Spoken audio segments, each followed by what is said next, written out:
Info. Bonjour Gilles Lodolo. Bonjour. Merci d'être avec nous. Vous y serez d'ailleurs tout à l'heure, porte de Versailles à Paris, directeur général du Conseil de commerce de France. Et Yves Marignac, bonjour à vous également. Bonjour. Alors c'est votre association Negawatt qui y sera aussi tout à l'heure. Vous êtes donc porte-parole de Negawatt et expert en énergie. Est-ce que on a vu toutes ces petites mesures qui seront égrenées, j'imagine qu'il y en aura d'autres.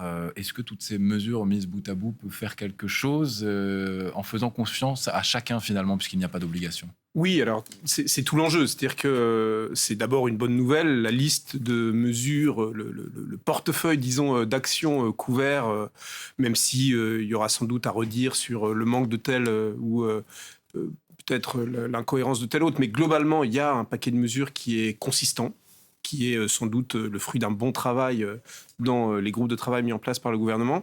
Toute la question est celle de la mise en œuvre, parce que effectivement, la sensibilisation, les campagnes ne suffiront peut-être pas à déclencher tous ces gestes partout.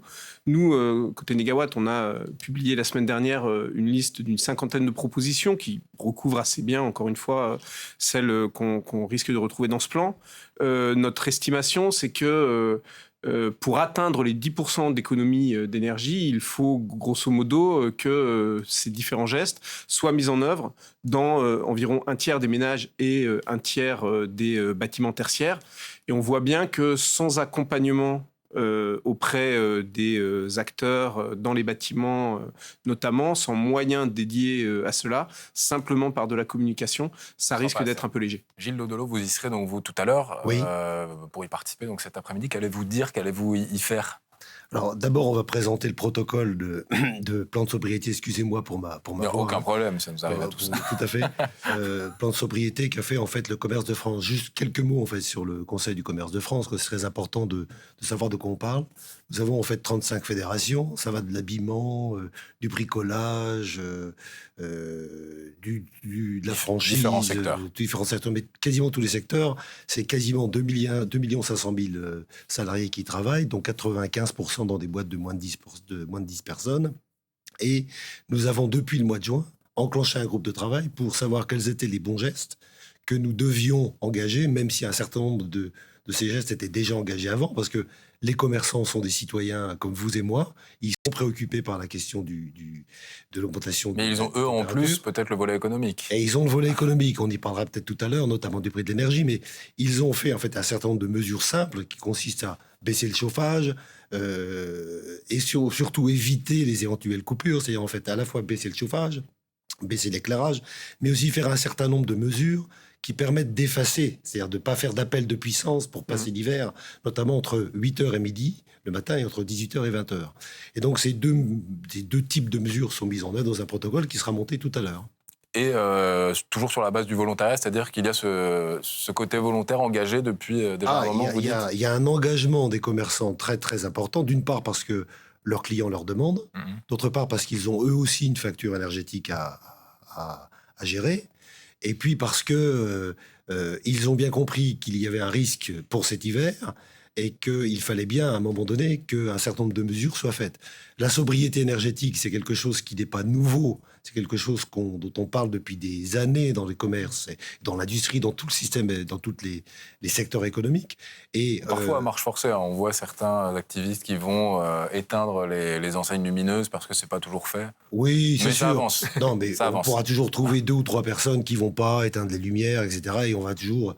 Mais globalement, cette préoccupation-là est énorme. Vous savez que l'énergie représente pour les commerçants, c'est un coût fixe. C'est-à-dire qu'il y ait 100 personnes dans un commerce ou qu'il y en ait 80, le coût de l'énergie reste le même. Et vous savez que ce sont des entreprises à des marges relativement basses. Donc, elles sont très préoccupées par ça. Et elles ont cette démarche citoyenne également. Enfin, c'est tout à fait logique. Leurs clients leur demandent. Et il suffit de voir le nombre d'actions qu'ils ont prises par les commerçants, vous le voyez tous les jours, pour se rendre compte que c'est effectivement un sujet qui a été pris en compte par eux. Yves Marignac, les commerçants, les entreprises doivent se dire aussi, tant pis si on ne voit pas ma vitrine la nuit, nous aussi on fait l'effort. Oui, bien sûr, il faut que l'effort soit porté par tous. C'est d'ailleurs une préoccupation qui a été exprimée assez fortement par la population cet été quand on a commencé à parler de sobriété sobriété, les gens disent tout à fait naturellement oui, ok, pour de notre côté faire des efforts, mais il faut que ces efforts soient partagés. Et clairement, sans remettre en cause bien sûr le commerce et son rôle essentiel, mais l'activité publicitaire telle qu'elle a été développée aujourd'hui, avec des panneaux publicitaires lumineux, des panneaux publicitaires télévisés qui consomment beaucoup d'énergie, c'est quelque chose qui interroge le public de la même manière que des bâtiments, des locaux commerciaux climatisés qui restent, dont la porte reste ouverte. Donc je pense qu'effectivement, il y a une demande aujourd'hui du public pour que les commerces, comme les autres entreprises, participent à cet effort.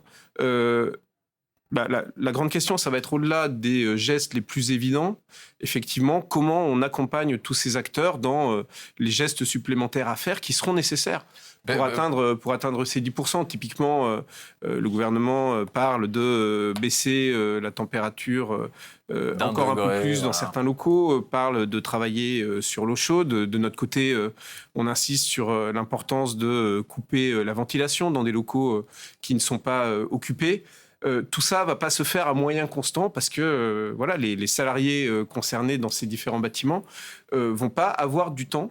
Mais on sent qu'il y a quand même la volonté du gouvernement de ne pas faire un peu le côté dur, de ne pas forcer, de pas dire alors, c'est encore une contrainte, plutôt d'en faire un appel au civisme. Alors c'est forcément compliqué parce que en fait la situation dans laquelle on est que après avoir longtemps fermer les yeux sur la nécessité de cette sobriété et s'être habitué à une société d'abondance, d'ébriété énergétique, on est contraint par la crise de mettre en œuvre assez brutalement et rapidement cette sobriété qu'on aurait dû mettre en œuvre progressivement depuis des années. Du coup, le gouvernement est coincé entre la nécessité effectivement d'impulser ces actions à un niveau tel que ça passerait plus facilement pour les atteindre par un peu de coercition et de réglementaire, et la volonté au contraire d'en faire quelque chose de positif, donc de s'appuyer sur de la mobilisation et de la sensibilisation.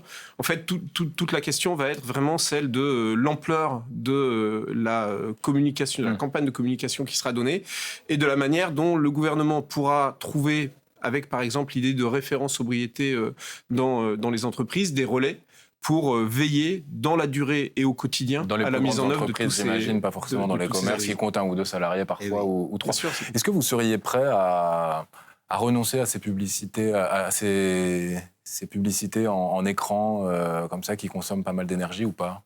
Bien sûr, les commerçants le feront, c'est évident, parce que déjà parce que dans un monde où tout va s'éteindre, il faudra bien s'éteindre aussi. Et puis c'est un geste simple, et le fait de régler et d'essayer de gérer sa facture d'électricité va les amener à prendre un certain nombre de gestes, dont cela, bien entendu. On entendait aussi certaines voix, notamment dans les collectivités, dire nous, on n'a pas forcément besoin de conseils, on a besoin d'un peu d'argent pour nous aider. Est-ce que c'est pas aussi le message que voudraient envoyer les entreprises ? Alors, le message que nous envoyons, nous, c'est attention au prix de l'énergie, parce que le prix de l'énergie a un phénomène presque bénéfique, on pourrait dire, c'est qu'il va forcer effectivement probablement à rentrer dans un système de sobriété énergétique plus important, mais il a un impact énorme. C'est-à-dire qu'en fait, quand je vous disais tout à l'heure que le prix de l'énergie correspond à peu près 1% en moyenne des dépenses des charges en fait des commerces, mais c'est à peu près 33 à 40% de résultats d'exploitation. Si cette énergie augmente de façon importante, les entreprises vont se retrouver, et on entend déjà un certain nombre de remarques du genre on va fermer des magasins, on va fermer des ouvertures de projets, on va pas ouvrir des magasins qu'on avait prévus. Il y a des fermetures de magasins prévues, il y a des faillites qui sont en train de poindre, dans un moment où en plus il faut rembourser les PGE. Si en fait vous avez une facture d'énergie qui est énorme, vous allez diminuer les capacités d'autofinancement des entreprises, vous allez donc les mettre dans une situation où pour remplir les agendas en fait de 2050 et pour commencer à investir au-delà des gestes simples qu'il faut mettre en œuvre pour s'équiper en LED, pour s'équiper en régulateur d'énergie, etc., il faut un coup de main. Mais ils n'auront pas les moyens d'eux, donc il va falloir un coup de main. Ou si tu ce coup de main, on ne le sait pas encore, Mais il est important que le gouvernement nous entende sur ce sujet. Et j'espère que j'aurai l'occasion de le dire cet après-midi. Yves Marignac. Oui, alors c'est aussi un message important à faire passer aux ménages. Alors les ménages, ils ont d'abord un intérêt individuel à agir. On a calculé de notre côté que les mesures que l'on propose peuvent représenter en moyenne 700 à 1200 euros. Par exemple, quand je parlais juste des aides sur l'isolation thermique, les ménages sont aidés. Alors les ménages sont aidés, mais là on parle d'action de sobriété. Là, je parle du rôle que les ménages peuvent avoir à faire pour aider les entreprises. C'est-à-dire, les ménages ont d'abord un intérêt à agir pour eux-mêmes. Je vous le dis, 700 à 1200 euros d'économie sur leur facture énergétique en moyenne en appliquant toutes ces mesures. Mais en les appliquant, ils relâchent la tension, ils contribuent à relâcher la tension sur les prix de l'énergie et à aider les entreprises à maintenir leur activité économique. Et donc, on est à un moment où il faut à la fois que chacun trouve un intérêt budgétaire pour les ménages, pour les entreprises à agir, mais où il faut aussi penser collectif.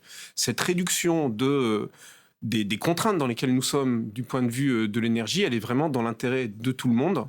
Et il sera temps ensuite, une fois qu'on aura trouvé des marges de manœuvre pour passer l'hiver, de réfléchir à la pérennité de ces actions de sobriété, parce que bien sûr, les crises peuvent se répéter, la crise climatique est là, et il faut aussi penser à une sobriété plus structurelle. Vous parlez de collectif, vous sentez que ces dernières semaines, ces derniers mois, surtout, et depuis cet été, vous en parlez tout à l'heure, il y a une sorte de petite évolution dans le logiciel des Français ou pas ? En fait, pour moi, c'est pas complètement nouveau. Moi, j'avais travaillé en 2012 au sein du secrétariat général du débat national transition énergétique, où on avait eu des processus comme ça, citoyens, etc. Et remontait déjà à l'époque l'idée que les citoyens étaient conscients de la nécessité d'agir, de sortir de modèles de surconsommation, mais que évidemment ils n'étaient pas prêts à le faire seuls et qu'il fallait un accompagnement. Et donc ce sentiment-là, je crois qu'il est très largement renforcé par la crise dans laquelle nous sommes. Et donc je crois que les citoyens sont prêts. Et que c'est le rôle du gouvernement aujourd'hui, justement, de montrer qu'il est chef d'orchestre et qu'il coordonne une action de sobriété bien régulée, juste. Peut-être ce qui manque aussi dans le plan de ce point de vue-là, c'est les éléments d'équité sociale, c'est-à-dire l'idée qu'à la fois, il faut faire porter l'effort surtout sur les ménages les plus aisés et les plus surconsommateurs et aider dans le même temps les plus précaires à maintenir, voire à renforcer leur accès à des services énergétiques. Mais sous réserve de ces conditions-là, je pense que effectivement les Français y sont prêts dans toutes leurs dimensions. C'est-à-dire, je parle des ménages, mais aussi en tant que chefs d'entreprise, en tant que salariés qui peuvent contribuer dans leur activité professionnelle à cet effort collectif. Est-ce que vous attendez peut-être que les plus grandes entreprises, et d'ailleurs aussi les services publics, parce que ça fait partie finalement des plus gros consommateurs, montrent l'exemple pour que les plus petits commerçants ensuite suivent? En tous les cas, les grandes entreprises, il suffit de voir la façon dont ont communiqué les grands groupes de la grande distribution pour dire qu'ils sont déjà dans les projets de sobriété énergétique de façon évidente. Ils ont beaucoup communiqué dessus et on peut s'en féliciter.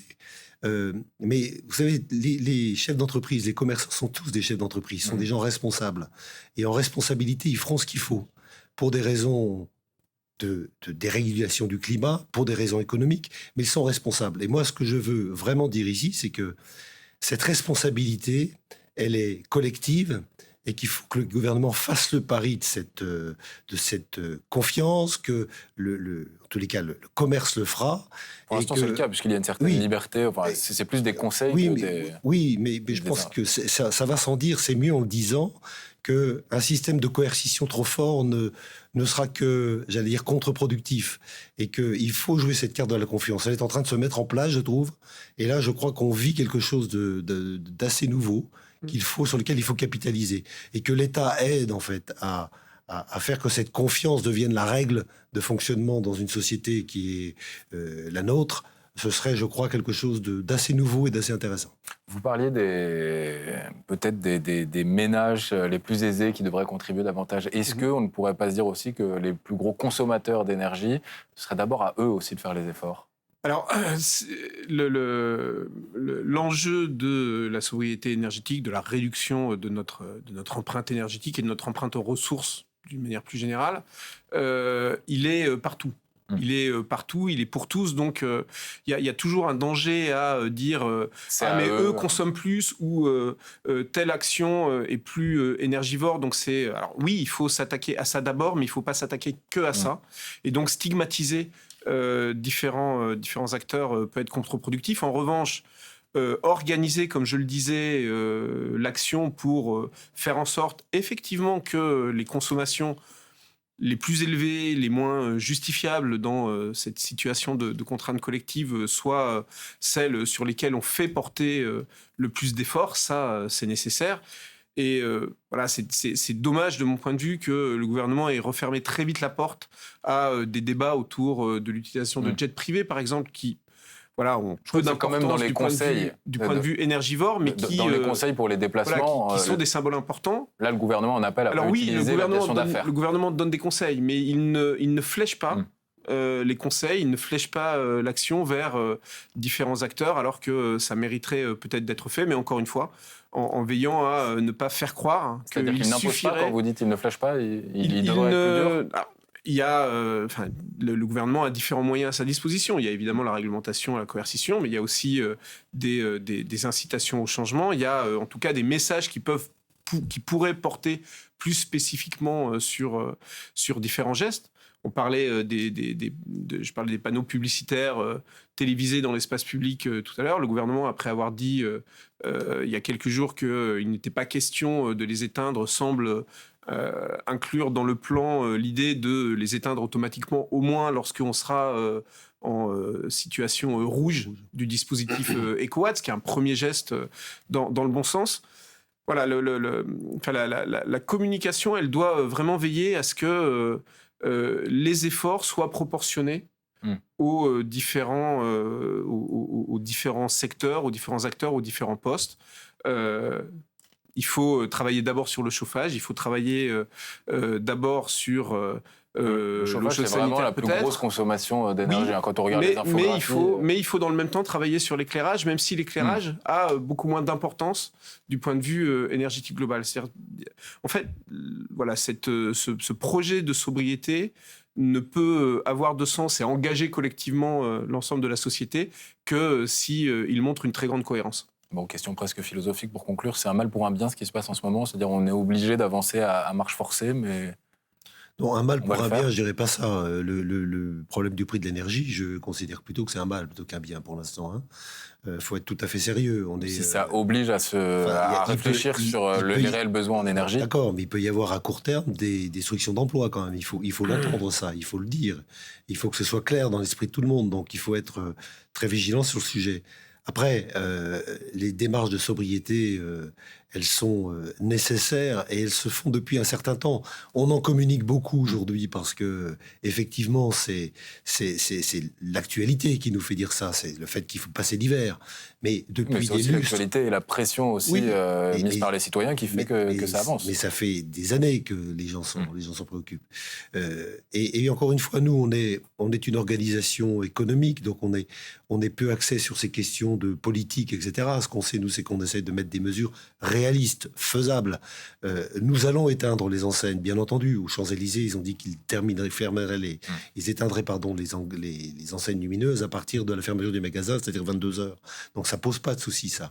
Je voudrais simplement rappeler que c'est 0,07% de la consommation, alors que le chauffage, c'est beaucoup plus important et l'éclairage aussi. Donc attention à ne pas se focaliser sur des choses qui, politiquement et médiatiquement, sont intéressantes, alors que le fond du problème, il est bien plus sur un certain nombre de choses. Et nous avons empilé un certain nombre d'actions, qui sont des actions sur le chauffage, sur l'électricité, sur la production d'eau chaude, sur la recharge des batteries des autolaveuses ou des chariots élévateurs, etc. Et ça, c'est des choses réalistes. Et c'est sorti de ce groupe de travail. Parce que si je pose la question, finalement, en détourné, c'est est-ce qu'on n'aurait pas pu le faire avant il y a un article que je vous invite à lire sur franceinfo.fr qui montre que plusieurs des annonces qui seront mises en œuvre ont été proposées par la Convention citoyenne sur le climat. Est-ce qu'on est dans la revanche des Amish comme... Alors, je crois pas qu'il faille parler d'amis, évidemment pas. Il faut intégrer collectivement. C'était les propos à l'époque. Oui, bien sûr. Depuis, il a dit, c'est la fin de la société d'abondance. Il faut intégrer collectivement l'idée que on a longtemps vécu, à travers notamment des prix de l'énergie qui ne reflétaient pas ce que les économistes appellent les externalités environnementales, sociales et géopolitiques, c'est-à-dire les dépendances associées, on a vécu au-dessus de nos moyens. Et donc, aujourd'hui, il faut réguler tout ça. La bonne nouvelle, c'est que cette question est à l'agenda. La mauvaise, c'est qu'elle vient trop tardivement et que c'est brutal. Mais voilà, pour prendre un exemple, les dizaines de milliards qui sont dépensés aujourd'hui en bouclier énergétique, qui vont être dépensés en aide aux collectivités, en aide aux entreprises, et c'est nécessaire, vu la situation, auraient été bien mieux investis ces dernières années dans des actions de sobriété et d'efficacité énergétique qui nous auraient rendus plus résilients à la situation actuelle, avec un retour sur investissement du point de vue de l'intérêt collectif extrêmement important. Donc c'est aussi une leçon à retenir pour les années qui viennent après le passage de l'hiver. Bon, merci à tous les deux d'être venus nous décrypter tout cela sur France Info. Évidemment, présentation du plan de sobriété énergétique une bonne partie de l'après-midi par une bonne partie du gouvernement. Et en clôture à 17h sera Elisabeth Borne, que vous pourrez suivre sur France Info. Merci Yves Marignac de Negawatt et merci Gilles Lodolo du Conseil du commerce de France.